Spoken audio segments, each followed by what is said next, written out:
नमस्कार, मैं जितेंद्र चतुर्वेदी। दिमागी नक्सलियों ने कांग्रेस की लंका लगा दी और जो काम बीजेपी नहीं कर पा रही थी, दरअसल उसे उन लोगों ने एक मुकाम तक पहुंचा दिया। और इसीलिए अब चर्चा इस बात की हो रही है कि क्या कांग्रेस फिनिश होने जा रही है। चौंकिएगा नहीं, क्योंकि जो किस्सा शुरू हुआ है उसने दरअसल केंद्रीय गृह मंत्री अमित शाह और भाजपा को यह मौका दे दिया है कि अब वो राहुल गांधी को न सिर्फ घेरे बल्कि कांग्रेस को उठाकर पटक दे।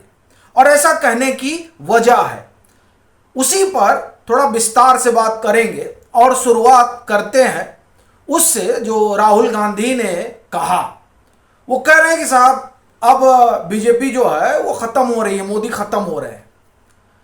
जब राहुल गांधी ये कह रहे थे तो उन्हें सोचना चाहिए था कि दरअसल नरेंद्र मोदी और भाजपा की चिंता करने के बजाय उन्हें खुद की और कांग्रेस की चिंता करनी चाहिए, क्योंकि जिस चंगुल में उन्हें दिमागी नक्सलियों ने ढकेला है, असल में उस चंगुल से निकल कर बाहर आ पाना कांग्रेस के लिए अब नामुमकिन है।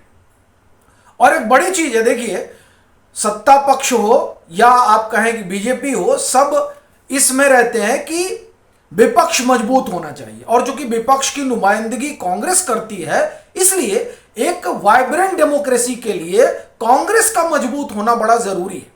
लेकिन कांग्रेस क्या कर रही है कि ये जो वाम मित्र हैं उनके फेरे में फंसकर अपनी ही पार्टी की लंका लगा रही है। कैसे, उसी को आपको समझाता हूं और थोड़ा देखिए कि क्या हो रहा है। बात हो रही है कि साहब कांग्रेस अब आइडियोलॉजिकल लड़ाई लड़ रही है।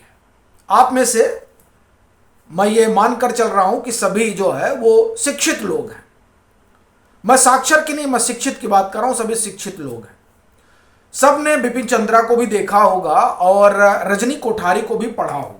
नहीं पढ़ा तो कोई दिक्कत नहीं, मैं बताता हूं रजनी कोठारी ने क्या लिखा है और किस तरह से कांग्रेस खुद को कॉन्ट्राडिक्ट कर रही है और किस तरीके से वो दिमागी नक्सलियों के जाल में फंस गई है और इसने कैसे बीजेपी का काम बड़ा आसान कर दिया है। और इसीलिए केंद्रीय गृह मंत्री ने फ्रंट फुट पर आकर बैटिंग की है। तो क्या है वो थोड़ा आपको बताते हैं। इनका क्या कहना है दिमागी नक्सलियों का, जिन्होंने कांग्रेस को बता रखा है कि तुम्हारी एक विचारधारा है। पूरा आप स्वतंत्रता आंदोलन का जो इतिहास है फिलहाल उसको पढ़ लीजिए, तो उसमें कांग्रेस की कहीं कोई विचारधारा नहीं होती है। अगर विचारधारा है तो फिर कैसे कहा जाता है कि कांग्रेस नरम और गरम दल में बटी हुई है। कैसे यह कहा जाता है कि एक तरफ नेहरू और सुभाष चंद्र बोस हैं जो समाजवाद में भरोसा कर रहे हैं और दूसरी तरफ नेहरू महात्मा गांधी हैं। यही नहीं, बाल गंगाधर तिलक गणेश उत्सव कराते हैं, उसी कांग्रेस में सब चल रहा है। यानी वो जो कांग्रेस है उस कांग्रेस में कोई एक धारा नहीं दिख रही है।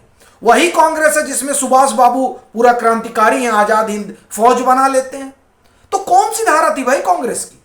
किस विचारधारा की बात हो रही है? पहली बात। दूसरी बात, रजनी कोठारी ने तो लिखा है कि कांग्रेस एक सिस्टम हुआ करता था। यानी कांग्रेस में हर धारा के लोग होते थे। गोविंद वल्लभ पंत भी थे, पुरुषोत्तम दास टंडन भी हुआ करते थे।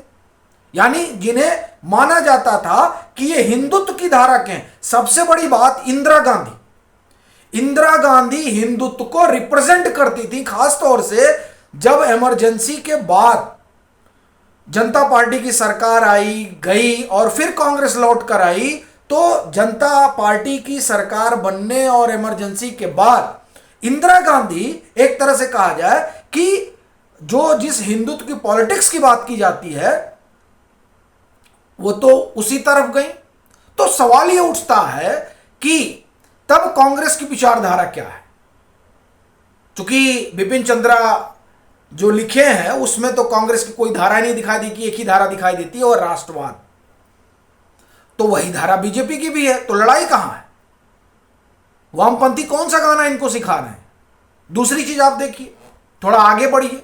इंदिरा गांधी जो हम लोग बात कर रहे थे और रजनी कोठारी ने लिखा एक सिस्टम है। तो सिस्टम का मतलब सभी धाराएं चल रही हैं, इसमें वाम भी है, इसमें सेंटर भी है, इसमें आप ये कहिए कि मॉडरेट भी हैं, इसमें समाजवादी, सभी लोग हैं।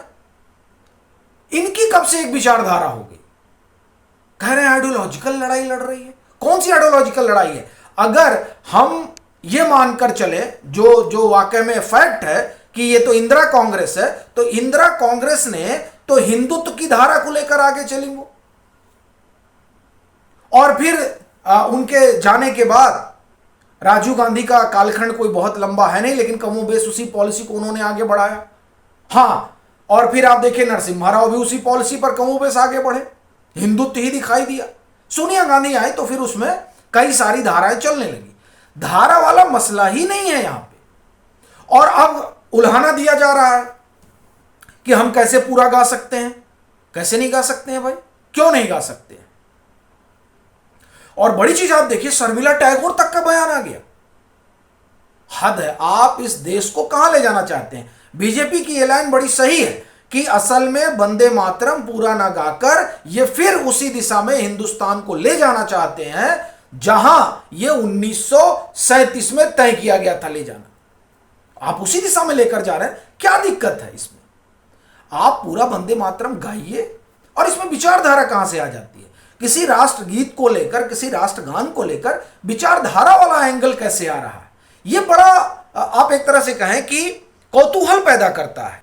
और जब आप इस तरह की धारा में पढ़ते हैं तो सीधी सी बात है कि आप अपने पैर पर कुल्हाड़ी मारते हैं। यह हिंदुस्तान है। हिंदुस्तान की नब्ज एक ही व्यक्ति ने पकड़ी थी, महात्मा गांधी ने, और इसीलिए इतना बड़ा आंदोलन वो खड़ा कर पाए।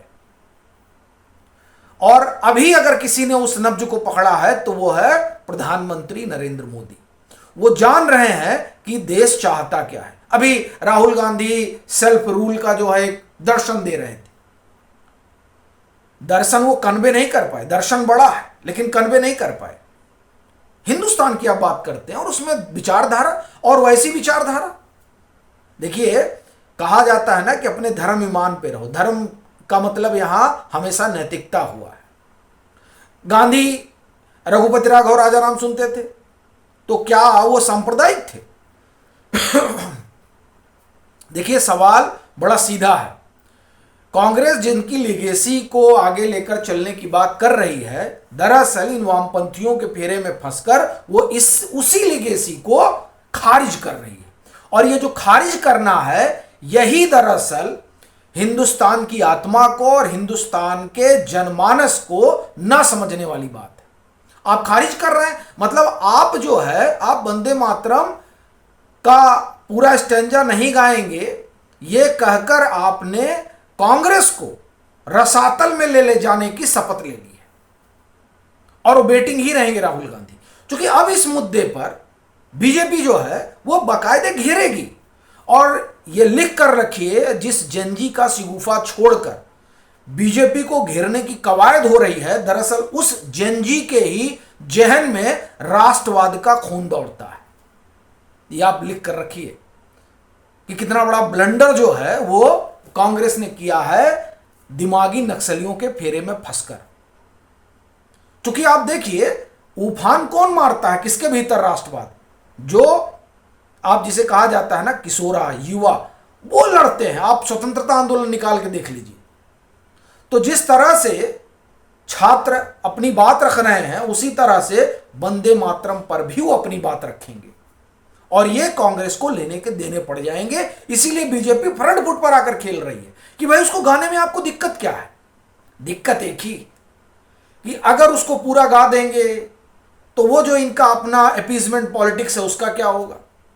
और यही अपीजमेंट पॉलिटिक्स ने हिंदुस्तान को कहां लाकर खड़ा कर दिया, जिस 1947 का ये उल्हाना दे रहे हैं, जिस 1947 का बहाना दे रहे हैं। ये वाकई में कांग्रेस ने अनर्थ किया है। ये कूप मंडूक में जाने वाली बात है।